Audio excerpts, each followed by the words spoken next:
Hi friends, అందరికీ నమస్తే. అందరూ ఎలా ఉన్నారు? బాగున్నారా? నేను కూడా చాలా బాగున్నాను. Welcome to my channel. నేను మీ సునీత. ఈ రోజు కూడా మరో మంచి వీడియోతో మీ ముందుకు వచ్చేసానండి. మీ అందరికీ కూడా కనెక్ట్ అవుతుంది. ఇది కూడా మీరు ప్రతిదానికి ఫీల్ అవుతూ ఉంటారా? ఇతరులు బాధపడుతుంటే మీ మనసు ద్రవించిపోతూ ఉంటుందా? ప్రతి చిన్నదానికి ఎక్కువగా ఆలోచిస్తూ ఉంటారా?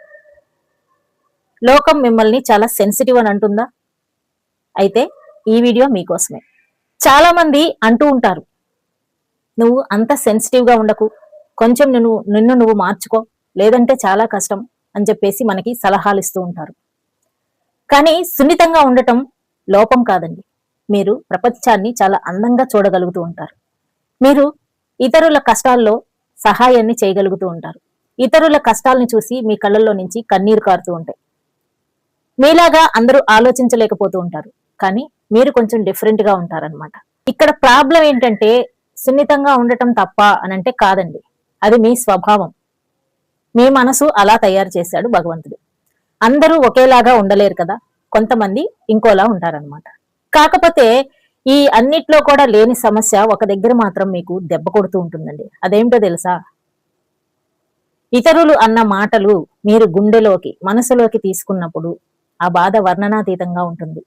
గంటల తరబడి దాని గురించి ఆలోచిస్తూ సమయాన్ని వేస్ట్ చేసుకుంటూ ఉంటారు. కాబట్టి మనం ఇతరుల మాటలని మనసు లోపలి దాకా తీసుకోకుండా ఉండాలి అని అంటే ఏం చెయ్యాలి? సున్నిత స్వభావం అయినప్పటికీ కూడా ఎటువంటి మనసుని కష్టం పెట్టుకోకుండా ఉండాలని అంటే మనం ఏం చేయాలనేది ఈ వీడియోలో చూద్దాం. కంటెంట్ లోకి వెళ్లే ముందు మన ఛానల్ ఎవరైనా ఫస్ట్ టైం చూస్తూ ఉన్నట్లయితే ఛానల్ ని సబ్స్క్రైబ్ చేసుకోండి. మన వీడియోస్ నచ్చితే లైక్ చేయడం మాత్రం మర్చిపోకండి ఫ్రెండ్స్. ఇక లేట్ చేయకుండా మనం సెన్సిటివ్ పీపుల్ గురించి, సున్నిత స్వభావంతో ఉన్న వ్యక్తుల గురించి ఈ వీడియోలో మాట్లాడుకుందాం.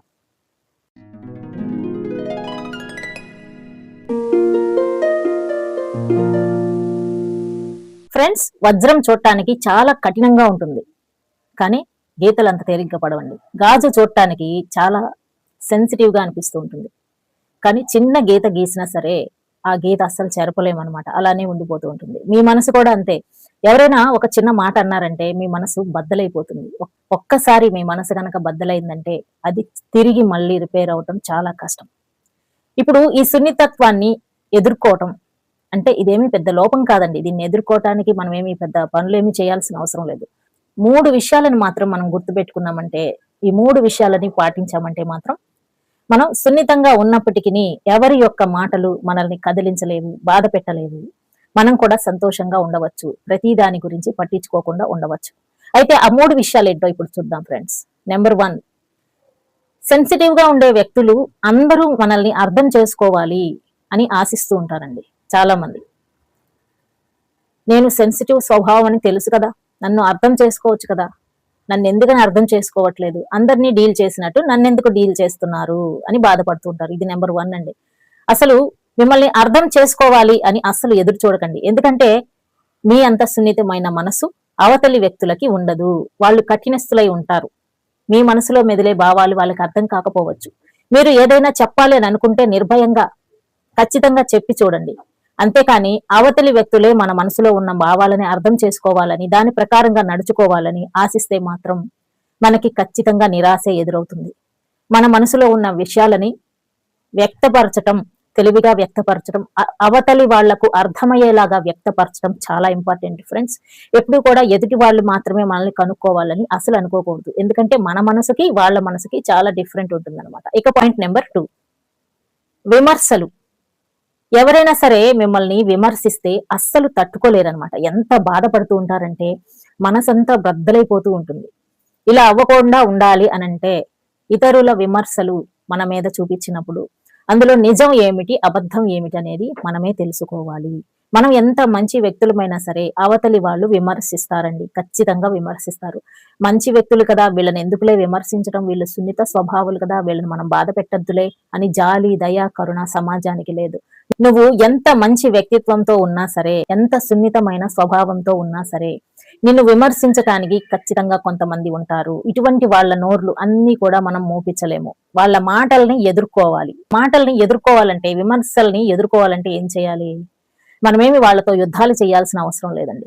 అవతలి వ్యక్తులు ఏవైనా మన మీద విమర్శలు చూపిస్తుంటే వాటిని మనసులోకి తీసుకోకుండా మనల్ని మనమే కాపాడుకోవాలి. ఎగ్జాంపుల్ నేను చెప్తానండి. ఇప్పుడు వర్షంలో కానీ ఎండలో కానీ మనం వెళ్తా ఉంటాము, గొడుగేసుకుంటాం కదా. ఎండ మన మీద పడకుండా, మన స్కిన్ డ్యామేజ్ అవ్వకుండా గొడుగుని వేసుకుని మనం కాపాడుకుంటూ ఉంటాం. అలాగే వర్షంలో వెళ్తున్నప్పుడు వర్షపు నీళ్లు మన మీద పడకుండా, మనం తడిసిపోకుండా, మనం ఎలా అయితే మనల్ని కాపాడుకుంటూ గొడుగుని అడ్డంగా పెట్టుకుంటూ ఉంటామో, సేమ్ అదే విధంగా ఎదుటి వ్యక్తులు కావాలని మనల్ని విమర్శిస్తుంటే ఆ విమర్శలు మన మనసు పొరలలోకి వెళ్లకుండా మనల్ని మనం కవచంతో, ఒక రక్షణ కవచంతో అదుపు చేసుకుంటూ మనసు వరకు తాకకుండా మనల్ని మనం కాపాడుకోవాల్సిన బాధ్యత మన మీదే ఉంది. ఇలా ఎప్పుడైతే మనం ఇతరుల మాటల్ని మన మనసులోకి తీసుకోకుండా ఉంటామో అప్పుడు వాటిల్ని ఎక్కువగా ఆలోచించం, కూర్చొని టైం వేస్ట్ చేసుకోమన్నమాట. ఇట్లా 1-2 సార్లు ప్రాక్టీస్ చేసి చూడండి, ఖచ్చితంగా మీరు సాధించగలుగుతూ ఉంటారు. ఒకరిద్దరు చేసిన విమర్శలని ఈ విధంగా ఎదుర్కొని చూడండి, మీలో ఖచ్చితంగా ఆత్మవిశ్వాసం వస్తుంది. ప్రతి దాని కోసం బాధపడే అవకాశం లేకుండా మీరు కూడా సంతోషంగా ఉండే అవకాశం ఉంటుంది. ఇక నెంబర్ 3, మీరు సున్నిత స్వభావులు అన్న విషయము ఇతరుల ముందు ఎక్కువగా వ్యక్తపరచకండి. మీ సున్నితత్వాన్ని ఇతరుల చేతులలో ఆయుధాన్ని చెయ్యకండి. ఎప్పుడైతే మీరు సున్నిత స్వభావులని తెలుస్తుందో, ప్రతిదానికి బాధపడతారని అవతల వ్యక్తులకి తెలుస్తుందో, మళ్ళీ బాధ పెట్టడానికే చూస్తూ ఉంటారు. చెప్పాను కదా ముందే, ఎటువంటి జాలి, దయ, కరుణ సమాజానికి ఉండదు. నువ్వు ఎంత మంచి వ్యక్తివైనా సరే, ఎవరికి ద్రోహం చెయ్యకపోయినా సరే, నువ్వు సున్నిత స్వభావంతో ఉన్నావని, నిన్ను ఏమీ అనకూడదని, నిన్ను బాధ పెట్టకూడదని ఏమాత్రం నీ గురించి ఆలోచించరు. ఏదో ఒక మాట అని నిన్ను బాధ పెట్టడానికే చూస్తూ ఉంటారు. కాబట్టి నీ యొక్క సున్నితాన్ని అవతలి వాళ్ళ చేతుల్లో ఆయుధంగా మారనీయద్దు. నీ స్వభావం, నీ వ్యక్తిత్వం, నీ ఆత్మాభిమానం అన్ని కూడా నీకు ఎంతో ముఖ్యం. సున్నితత్వం అనేది ఒక లోపం కాదండి, అది ఒక గొప్ప మానవత్వం. ఇతరుల బాధని మీరు మనసుతో చూడగలుగుతారు, ప్రపంచాన్ని ఎంతో అందంగా మీ కళ్ళతో చూడగలుగుతూ ఉంటారు. కాబట్టి మై డియర్ ఫ్రెండ్స్, ఎక్కడైనా సరే అవసరం లేని చోట నో చెప్పటము అలవాటు చేసుకోండి, లేదంటే చాలా బాధపడతారు.